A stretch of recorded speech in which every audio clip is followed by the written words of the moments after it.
नमस्कार, मैं पूजा। फटाफट 30 खबरों में आपका स्वागत है। खबरों की ओर बढ़ने से पहले आपके शहर से हमारा बुलेटिन देख रहे हैं, हमें कमेंट करके जरूर बताएं, जिसके बाद आपका नाम हमारे बुलेटिन के अंत में दिखाया जाएगा। चलिए अब जानते हैं देश प्रदेश की प्रमुख खबरें। भारतीय दूतावास हनोई ने वियतनाम यात्रा के लिए चेतावनी जारी की है। फोक वॉक आइलैंड पर भारतीयों को वीजा फ्री एंट्री है, लेकिन ये मेनलैंड के लिए मान्य नहीं है। यात्रा से पहले वीजा लेना सुरक्षित है। पासपोर्ट खोने पर तुरंत पुलिस शिकायत और दूतावास में दस्तावेज जमा करना जरूरी है, क्योंकि इमरजेंसी सर्टिफिकेट जारी होने में 3 से 5 दिन लग सकते हैं।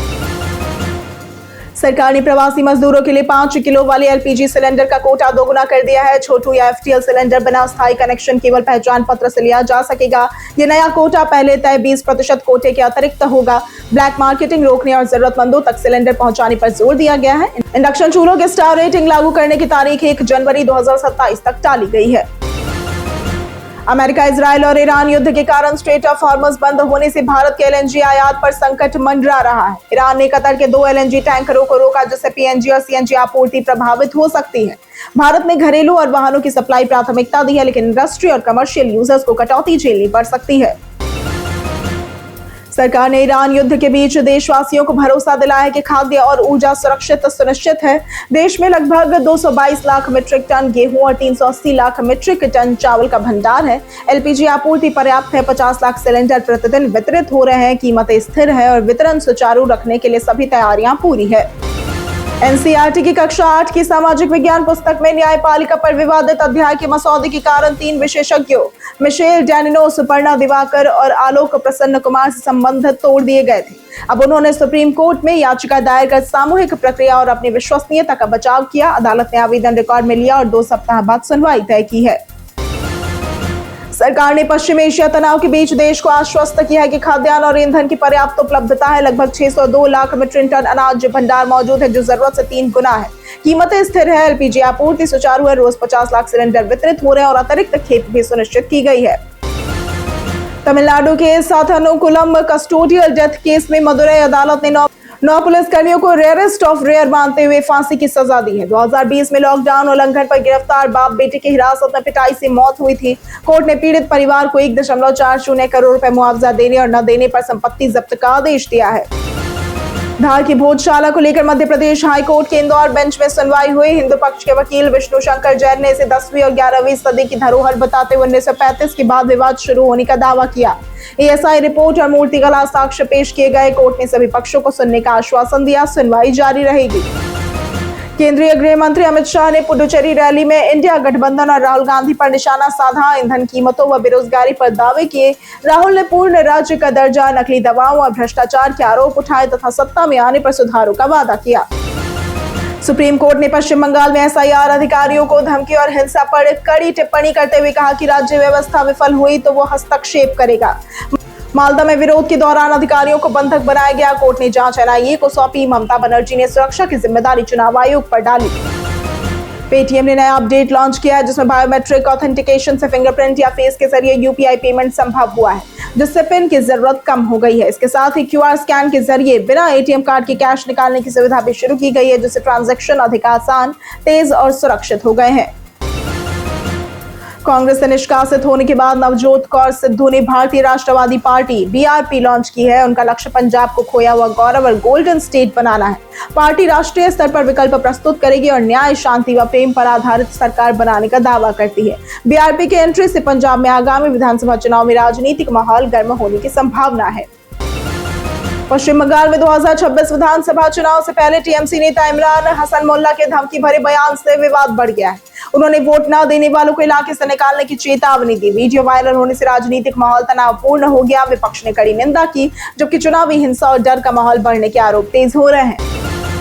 भारत और बांग्लादेश के बीच तनाव कम करने की कोशिशों के तहत पीएम तारिक रहमान ने भारतीय उच्चायुक्त प्रणय वर्मा से मुलाकात की। दोनों ने जन केंद्रित सहयोग बढ़ाने पर चर्चा की।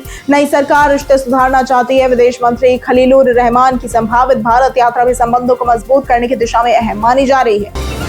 विक्रम मिस्री 8 से 10 अप्रैल 2026 तक वाशिंगटन डीसी की यात्रा पर रहेंगे और इस दौरान भारत अमेरिका संबंधों के सभी पहलुओं की समीक्षा होगी। व्यापार, रक्षा, विज्ञान, प्रौद्योगिकी और वैश्विक मुद्दों पर चर्चा होगी। ये दौरा उच्च स्तरीय संवाद का हिस्सा है, जिसका उद्देश्य द्विपक्षीय सहयोग को मजबूत करना और प्रस्तावित व्यापार समझौते को आगे बढ़ाना है। केंद्र सरकार ने सुप्रीम कोर्ट में कहा कि सबरीमाला मंदिर में 10 से 50 वर्ष की महिलाओं के प्रवेश पर रोक लिंग भेदभाव नहीं बल्कि भगवान अयप्पा के नैष्ठिक ब्रह्मचारी स्वरूप और धार्मिक परंपराओं पर आधारित है। सरकार ने दलील दी कि इससे पूजा पद्धति का मूल स्वरूप प्रभावित होगा और अदालत को धार्मिक रीति रिवाजों की संवैधानिक समीक्षा नहीं करनी चाहिए। भारत ने प्रोटोटाइप फास्ट ब्रीडर रिएक्टर की क्रिटिकलिटी हासिल कर परमाणु कार्यक्रम में बड़ी उपलब्धि दर्ज की। नरेंद्र मोदी ने इसे निर्णायक कदम बताया। 500 मेगावाट क्षमता वाला ये रिएक्टर भारत के 3 चरणीय परमाणु कार्यक्रम के दूसरे चरण में प्रवेश का प्रतीक है और भविष्य में थोरियम उपयोग व स्वच्छ ऊर्जा लक्ष्यों को मजबूत करेगा। राघव चड्ढा और आम आदमी पार्टी के बीच विवाद बढ़ गया है। पार्टी ने उन्हें राज्यसभा में उपनेता पद से तो हटा दिया और आरोप लगाया कि वे नरेंद्र मोदी के खिलाफ बोलने से बचते हैं। भाजपा में जाने की अटकलें तेज हैं, लेकिन उनकी राज्यसभा सीट 2028 तक सुरक्षित है जब तक दल बदल कानून लागू न हो। केंद्रीय विदेश मंत्री एस जयशंकर की सभा में वट्टियर काबू में तनाव तब बढ़ा जब भाजपा उम्मीदवार आर श्रीलेखा नाम न लेने से नाराज होकर मंच छोड़ गई। बाद में नेताओं के समझाने पर लौटी। चुनाव में कांग्रेस, भाजपा और एलडीएफ के बीच कड़ा मुकाबला है। 140 सीटों पर 890 उम्मीदवार मैदान में हैं। दिल्ली में दिल्ली विधानसभा के वीवीआईपी गेट पर सरबजीत नामक व्यक्ति कार से फाटक तोड़कर घुस गया। उसने अध्यक्ष विजेंद्र गुप्ता के कार्यालय के पास गुलदस्ता रखकर फरार होने की कोशिश की, लेकिन गिरफ्तार हो गया। पुलिस ने इसे बड़ी सुरक्षा चूक माना और कई धाराओं में मामला दर्ज कर जांच शुरू की।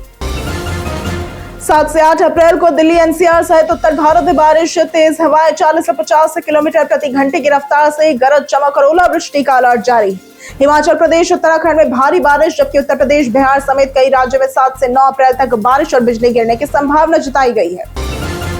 नरेंद्र मोदी ने असम की रैलियों में कांग्रेस पर पाकिस्तान समर्थक रुख, भ्रष्टाचार और वंशवाद के आरोप लगाए। उन्होंने ऑपरेशन सिंदूर और सर्जिकल स्ट्राइक का उल्लेख करते हुए भाजपा की राष्ट्रीय सुरक्षा नीति को मजबूत बताया। राहुल गांधी पर निशाना साधते हुए कांग्रेस को झूठ और भ्रष्टाचार की राजनीति करने वाला बताया तथा विकास, ओआरओपी और किसानों की आय बढ़ाने के दावा किए।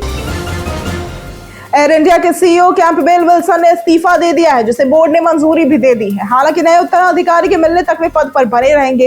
ये फैसला बढ़ती लागत, परिचालन समस्याओं और संभावित रिकॉर्ड घाटे के बीच लिया गया है। उनका कार्यकाल सितंबर 2024 तक था, लेकिन उन्होंने आगे काम न करने की इच्छा जताई थी।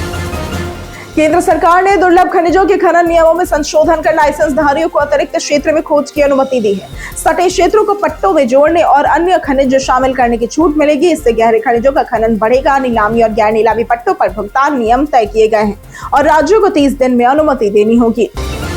स्टीव स्मिथ और साहिबजादा फरहान के बीच पीएसएल 2026 मैच में रन लेने को लेकर विवाद हुआ, जब फरहान ने स्मिथ को सिंगल से रोका। ये घटना वायरल हुई और फैंस ने इसे बाबर आजम वाले पुराने बीडीएल किस्से से जोड़ा। स्मिथ ने मैच में 53 रन बनाकर टीम को जीत। धुरंधर 2 द रिवेंज ने 18 दिनों में 1600 करोड़ से ज्यादा कमाकर बॉक्स ऑफिस पर धूम मचा दी है। रिलीज के बाद सेंसर बोर्ड ने फिल्म में 21 बदलाव किए, जिनमें गालियां म्यूट करना और कुछ डायलॉग्स बदलना शामिल है। मेकर्स ने तकनीकी गलती जैसे कि कैमरामैन का दिखना भी सुधारा है ताकि दर्शकों को बेहतर अनुभव मिल सके। अमेरिका, इजरायल और ईरान युद्ध के कारण स्ट्रेट ऑफ हॉर्मुज लगभग बंद होने से एलएनजी सप्लाई प्रभावित हो रही है। ईरान द्वारा कतर के एलएनजी टैंकर रोके जाने से संकट गहरा गया है। भारत, जो कतर पर निर्भर है, उसने पीएनजी और सीएनजी की कमी व कीमत बढ़ने की आशंका जताई है। सरकार ने घरेलू और वाहन उपयोग को प्राथमिकता दी है, लेकिन लंबा युद्ध स्थिति बिगाड़ सकता है। डिसइंफोलैब की रिपोर्ट के अनुसार आसिम मुनीर के नेतृत्व में पाकिस्तान भारत के खिलाफ इंफॉर्मेशन वॉर चला रहा है। रणनीतिक संचार मास्टर प्लान के तहत ग्लोबल मीडिया प्लेटफॉर्म और थिंक टैंक बनाए जा रहे हैं, जो कश्मीर जैसे मुद्दों पर पाकिस्तान समर्थक नैरेटिव फैलाकर अंतर्राष्ट्रीय राय को प्रभावित करने की कोशिश कर रहे हैं। धारचूला में सेना की पोर्टर भर्ती में बड़ा बदलाव दिखा। जहां पहले नेपाली युवाओं की भागीदारी अधिक होती थी, अब वे पूरी तरह से अनुपस्थित है। उनकी जगह पर यूपी, बिहार और मध्य प्रदेश के युवा नजर आ रहे हैं। नेपाल में रोजगार बढ़ने और विदेशों में अवसर मिलने से ये बदलाव आया है। पोर्टर भर्ती 6 माह के अनुबंध पर होती है।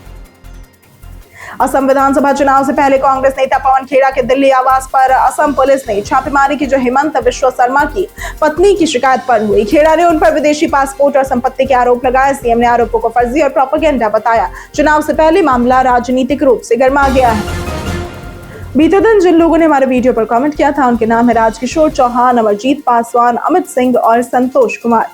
इसी के साथ बढ़ते हैं आज के सवाल की ओर। आज का सवाल है, आप किसे बेहतर मानते हैं, सरकारी नौकरी या प्राइवेट नौकरी? आप अपना जवाब हमें हमारे कमेंट सेक्शन में लिखकर जरूर बताएं। आज के लिए सिर्फ इतना ही। हमारे साथ बने रहने के लिए